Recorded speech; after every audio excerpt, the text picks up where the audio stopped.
नींबू खटास को खींच रहा है, नीम कड़वाहट को खींच रहा है, गन्ना मिठास को खींच रहा है, सब अपनी तरफ ताकत खींच रहे हैं। अगर आप अपने अंदर गन्ने वाली मिठास रख लें तो परमात्मा की ऊर्जा आपके अंदर मिठास को और बढ़ाती चली जाएगी। इसलिए सोचिए कि आप क्या बढ़ाना चाहते हैं। जो बढ़ाना चाहते हैं बस वही आप अपने अंदर भर लीजिए। अब उसके तरीके थोड़ा समझना जरूरी है। एक कल्पना कीजिए, आप अपने जीवन को कहां देखना चाहते हैं। अगर आपके मन में यह है प्रेम और शांति वाला, आनंद और खुशी वाला जीवन मुझे चाहिए, तो उसी की कल्पना शुरू करो अपने मन में। मुझे ऐसी जिंदगी चाहिए। नया साल शुरू होने वाला है, इस वर्ष के अंतिम पड़ाव में आप हैं। जैसी जिंदगी आप चाहते हैं उसके चित्र देखना शुरू कर दीजिए, मन में बैठाना शुरू कर दीजिए। मुझे ऐसा जीवन चाहिए। जैसी सेहत चाहिए वो सेहत भी ध्यान में रखो।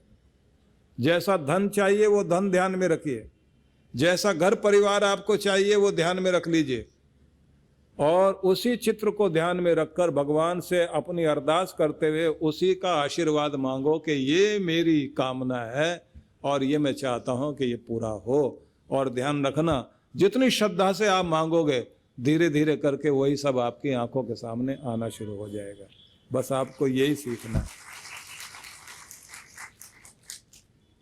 तो सोचना शुरू कीजिए। और जबरदस्ती परमात्मा अगर किसी को कोई चीज दे भी दे, सुना है ना कि माता पार्वती ने शिव जी से जिद करके कुछ लोगों को कुछ चीजें दिलवा दी थी। भगवान शिव और माता पार्वती, लोक कथाएं हैं ना, दोनों विचरण करते हुए जा रहे थे तो एक गांव के पास से गुजरे तो एक अंधा व्यक्ति बैठा हुआ रो रहा है।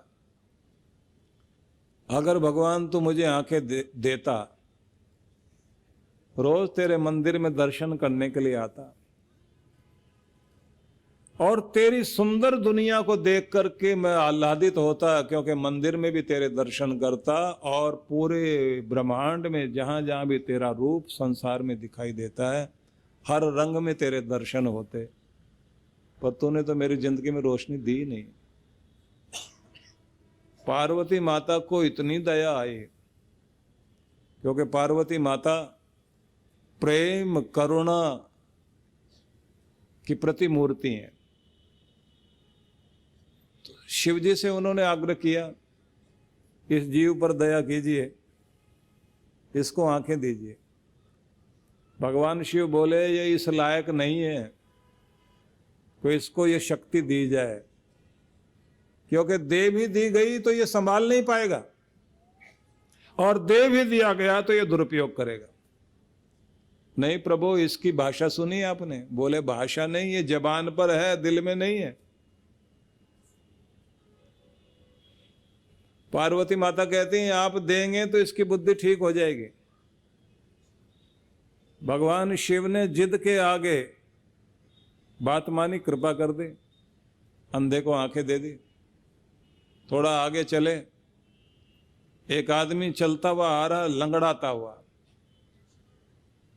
ठीक से चला नहीं जा रहा। बोल क्या रहा है?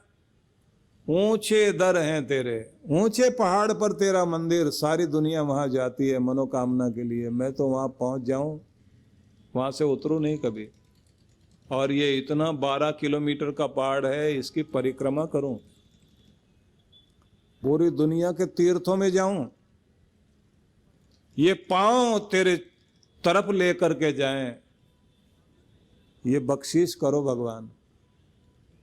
फिर रोए और शिकायत करे, सबको सब कुछ दिया, मेरे पास ये चीज नहीं दी, कितना अच्छा होता, ये पांव मेरे ठीक होते। पार्वती माता ने जिद करके उसको पांव दिलवाने के लिए भगवान के आगे आग्रह किया। भगवान शिव ने कहा कि इसका बोलना कुछ और है, लेकिन जैसे ही शक्ति मिलेगी इसका मन बदल जाएगा। शक्ति पाकर के लोगों की बुद्धि बदल जाती है, उस समय उनका अहंकार जागता है, और अहंकार जब जागता है तो इंसान से बहुत गुनाह कराता है। ये अकड़ जो है ये बहुत गुनाह कराती है। जितना विनम्र होना चाहिए आदमी को, वो विनम्रता नहीं आती है।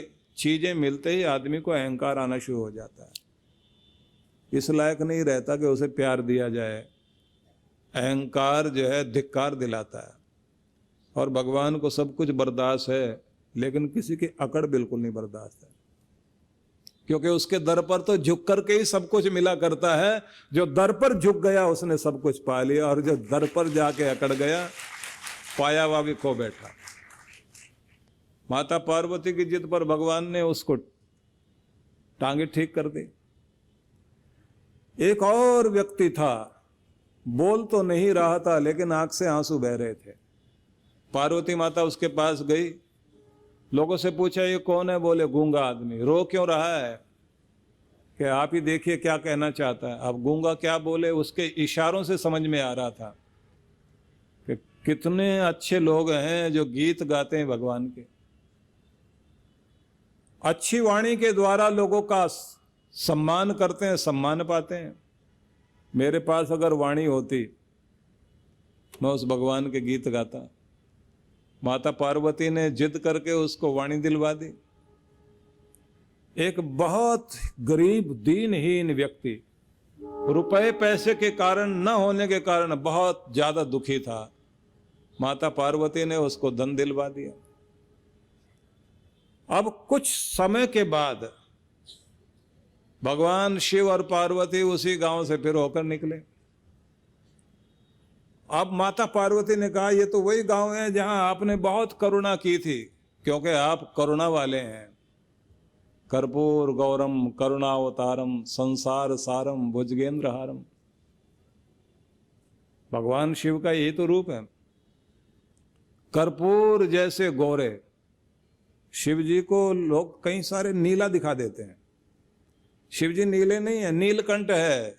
यहां जो कुछ थोड़ा विष पीने से कंठ नीला हुआ था ना, बस उतना ही भाग नीला है उनका। बाकी कपूर जैसे गोरे। कर्पूर गौरम करुणावतारम, उनका अवतार ही करुणा का है। संसार सारम भुजगेंद्र हारम, पूरे संसार का सार तत्व शिव है, जो उनको भी गले लगाते हैं जिनको दुनिया धुतकारती है। जिनसे दुनिया घृणा करती है उन्हें गले लगाने का काम भगवान शिव ही करते हैं। तो ऐसे प्यारे शिव जैसे ही उस गांव में आए, पार्वती माता कहती इस गांव में आपने करुणा की थी, अब आप देखिए कितने अच्छे से ये लोग रह रहे होंगे। और उसी समय उन्होंने देखा एक व्यक्ति को लोग पीटने के लिए खड़े हैं। मार क्यों रहे हो? बोले इधर महिलाएं नहा रही हैं और ये जो है इधर खड़ा होकर छिपके देख रहा है। जब उसको पीटा जा रहा था तो भगवान शिव देखकर आश्चर्य कर रहे हैं। माता पार्वती को इतना गुस्सा आया कि त्रिशूल लेकर के शिव जी का मारने चली। भगवान शिव इशारा करके बोले ये वही है जिसने आंखें मांगी थी कि रोज भगवान तुम्हारा दर्शन किया करूंगा। ये तो बड़ा दुष्ट है, मर्यादा नहीं है इसको। शिव भगवान कहते हैं अधिकार तो हर कोई पाना चाहता है, लेकिन उस अधिकार को पाकर के दुरुपयोग करने वाले लोग होते हैं, उनसे फिर वो चीज छीननी पड़ती है। इसलिए तो इनकी किस्मत में ये चीज थी नहीं। तुमने गलत दया कराई है इनके ऊपर। इनकी परीक्षा पूरी हो जाती तो इनको इसका महत्व समझ में आता। थोड़ा सा आगे गए, एक महिला के पीछे एक युवक दौड़ता हुआ जा रहा है, पीछे मारने के लिए लोग। शिव जी ने इशारा किया रुको। कौन है ये? बोले पहले लंगड़ा हुआ करता था, पांव जब से मिले तो इसने पूरा गांव तंग कर दिया। उसका हाल देखा भगवान शिव ने, फिर पार्वती माता की तरफ देख करके मुस्कुरा कर बोले देख लिया ना हाल। इनको शक्ति मिली लेकिन इसका उपयोग ये क्या कर रहे हैं। और इतनी देर में देखा एक व्यक्ति छत पे खड़ा होकर पूरे गांव वालों को गाली दे रहा, शराब पी रखी। ये कौन है? बोले ये गूंगा, जिसको वाणी दी गई थी अब दुरुपयोग कर रहा, पूरे गांव से मोर्चाबंदी कर रहा है गाली देकर। और एक ऐसा व्यक्ति जिसने पूरे गांव के लोगों को लाइन में लगा रखा, मैंने तुम्हारे को इतना कर्जा दिया था, अब तुम्हारा मकान मेरा हो गया, जमीन मेरी हो गई, सबको सता रहा और सब गिड़गिड़ा रहे। वो कौन है ये? बोले ये वही है जिसको आपने धन दिया था। आपने कहा था पार्वती के इसको धन दीजिए, इस आदमी के पास धन होगा तो न जाने कितनों का भला करेगा। ये लोग जो चाहते थे कि पाँव के जरिए, पाँव मिल जाए तो मैं भगवान की तरफ जाऊं, वाणी मिल जाए तो मैं भगवान के गीत गाऊं, धन मिल जाए तो मैं परमात्मा के उन लोगों का सहारा बन जाऊं जिनका कोई सहारा नहीं है, सभी के सभी दुरुपयोग कर रहे हैं। और उसके बाद भगवान शिव ने कहा कि सिर्फ बात इन्हीं की नहीं है, कितने सारे मनुष्य इस दुनिया में हैं जिनके पास में वो सब कुछ है जो उनको मिलना चाहिए था, मिल गया, लेकिन दुरुपयोग कर रहे हैं। इसलिए अगले जन्म में फिर उनसे वो शरीर छीन करके पशु पक्षी का शरीर दिया जाता है और अनेक जन्म भोगने के बाद फिर उनको जब मनुष्य की योनि मिलती है वो फिर उसी चक्र में फंस जाते हैं और ये चक्र ऐसे ही चलता रहता है, इससे ये बाहर नहीं निकल पाते। तो पार्वती माता पूछती है महाराज फिर निकलने का तरीका क्या है? बोले जिस दिन इनकी जिंदगी में सत्संग उतर आए और गुरु उतर आए और इनकी आंखें खुल जाएं, बस वहां से इनका चक्र टूटना शुरू होता है। पूछती हैं कि गुरु जीवन में आ जाए तो फिर शुरुआत कहाँ से होती है? बोले पहले नियम से शुरुआत होती है, आदमी की जिंदगी में नियम आता है। दूसरी शुरुआत होती है, आगे नियम आते ही अनुशासन आता है, अनुशासन आते ही व्यक्ति संकल्पबद्ध होता है। जब संकल्प में बंध जाता है तो उसके बाद उसके जीवन में साधना शुरू होती है, तप शुरू होता है, जप शुरू होता है। और जब ये बढ़ने लग जाता है तब इंसान अपनी जिंदगी से दूसरों का भला करने के लिए, सहयोग करने के लिए कोई दान करता है, कोई सेवा करता है, कोई अलग तरह के कार्य करता है जिसके द्वारा इस दुनिया का भला हो। तो जब ये चीज़ें शुरू हो जाती हैं तो ऐसा व्यक्ति आवागमन के चक्र से छूटता है। और देखिए कितनी अद्भुत बात भगवान श्री कृष्ण ने कही है। उनका कहना है कि अगर तुम योग करते हुए, भक्ति करते हुए, धर्म करते हुए तुम्हारा शरीर छूट गया और मुक्ति नहीं हुई, मोक्ष नहीं मिला, तो जिस जन्म में जहां छूटे हो अगले जन्म में वहीं से शुरुआत होगी। हो सकता है कि तुम अगले जन्म में किसी सेठ के घर में जन्म लो और फिर तुम्हारी जिंदगी में धर्म जागे, जो भक्ति छूट गई थी, जो माला छूट गई थी, फिर से माला तुम्हारे हाथ में आए और फिर से तुम्हारी यात्रा मेरी तरफ शुरू हो जाए, क्योंकि जहाँ से तुम्हें छोड़ता हूँ वहीं से तुम्हें फिर पकड़ लेता हूँ। तो अब आप ये सोचिए, अगर आप इधर आने शुरू हुए हैं तो ऐसे नहीं, कोई न कोई भक्ति आपकी जागी जरूर है, कोई न कोई सौभाग्य आपका जागा जरूर है। इसलिए माल पकड़ते पकड़ते अब माला भी हाथ में पकड़ना शुरू कर दीजिए। अब तक जो कुछ यात्रा आपकी चल रही थी, अब यात्रा को थोड़ा बदलना शुरू कर दीजिए।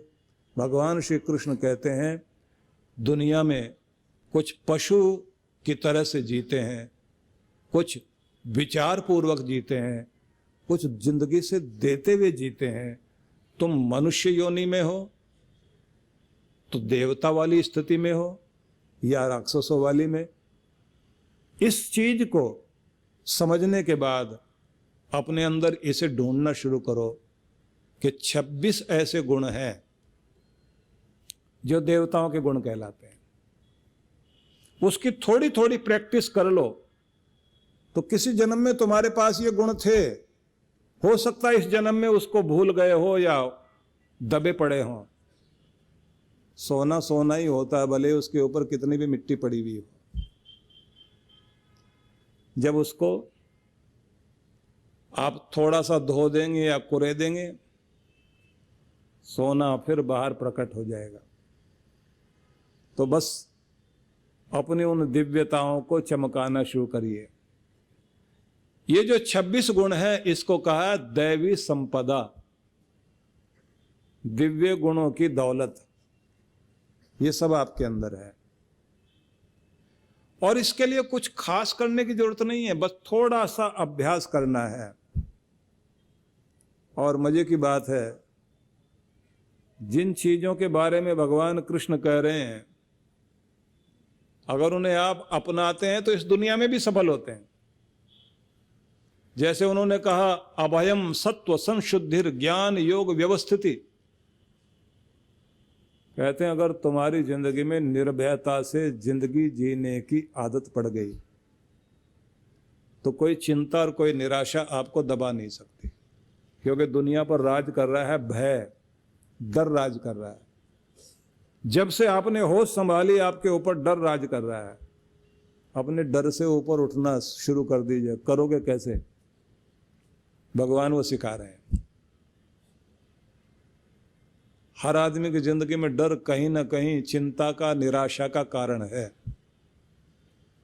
आदमी को डर लगता है अपने बुढ़ापे का, बुढ़ापे में क्या होगा। कुछ को डर लगता है मेरे बच्चों का क्या होगा, कुछ को लगता है मेरा धन ना छिन जाए। हर आदमी कहीं ना कहीं डरा बैठा। और कमाल की बात तो यह है कि जब कोई इंश्योरेंस वाला आता है वो भी आपको डर दिखाता। पहले आपको कुछ हो गया, आपके परिवार का क्या होगा। बस ये ठीक से अगर समझा ले तो बीमा पक्का। डॉक्टर अपना काम कर रहा है, डरा सब रहे हैं।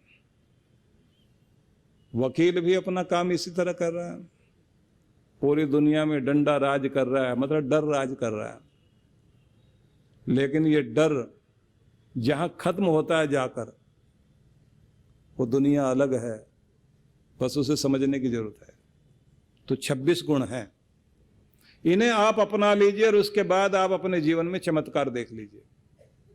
कमाल की बात यह है कि दुनिया में वो लोग भी थे जिन्हें डराने की कोशिश की गई, लेकिन वो डरे नहीं, निडर होकर के जिए।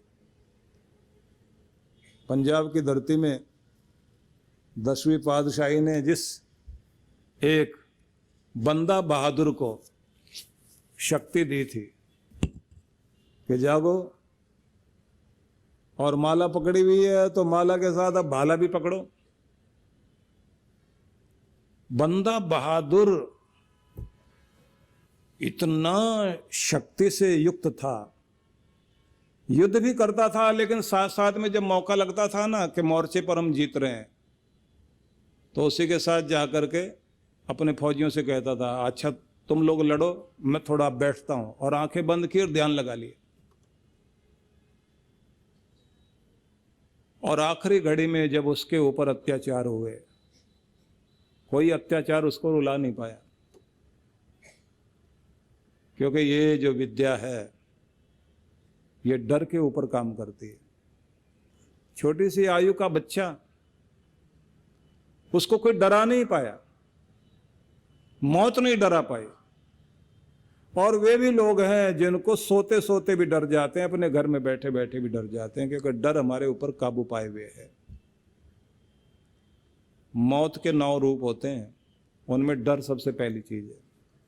दुनिया में 5 क्लेश माने जाते हैं, जिनमें 5वां क्लेश ही डर है, जिसको अभिनिवेश बोलते हैं। ये डर जीत ले आप, बस यहीं से आपके अंदर की शक्ति जागती है।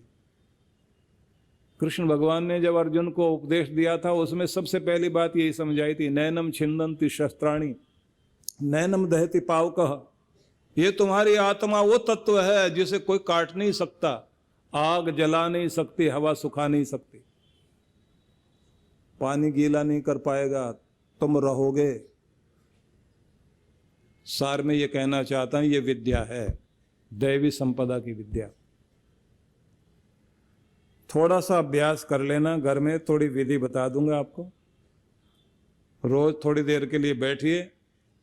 सत्संग बहुत होते हैं, मनोरंजन के लिए भी कुछ लोग सत्संग करते हैं, लेकिन ये सत्संग आपकी जिंदगी में एक नया रूप लेकर आएगा। बस अपनी डायरी और पेन लेकर के यहाँ जरूर बैठना, जो कुछ आपको सुनाया जाए उसे नोट करना शुरू कर दीजिए, और उसके बाद आप इसका चमत्कार जरूर देखना।